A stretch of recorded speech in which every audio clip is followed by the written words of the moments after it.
So what we want to do here is we want to find the zeros of this function.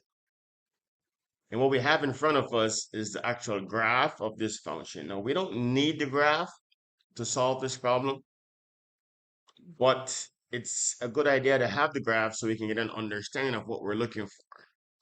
And so what we're looking for is where the function is equal to 0. Okay, so these points right here are 0 points. What does that mean? It means f of x is equal to 0. And f of x is y at those points. Okay, y is equal to 0. So this is your x-axis here. This is your y-axis. Okay, so this is y is equal to 1, y is equal to 2, and so forth. Right here, y is equal to 0. Okay, so we need to find these x values when y is equal to 0, when f of x is equal to 0. So that's the concept here.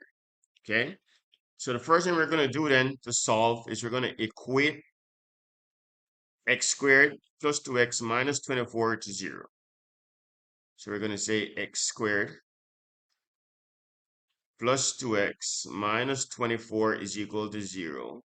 And we're going to find the x values that satisfy this.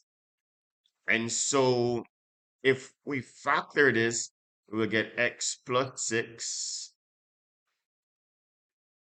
x minus 4 is equal to 0. And of course, we're going to equate both of those to 0. So we're going to get x plus 6 is equal to 0.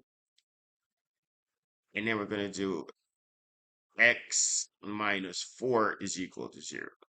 So right here, we get x is equal to minus 6. And so that point then would be this one right here, which is minus 6, 0.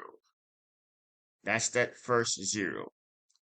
The second one here, we get x is equal to 4. And that's this point right here.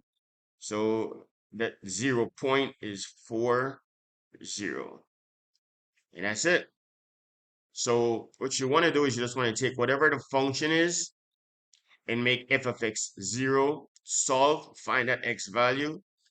And for the 0 point, just keep in mind, y will always be 0. So whatever x values that you get, make sure it's correct, of course. Okay. X is what you find, y is equal to 0. That's it.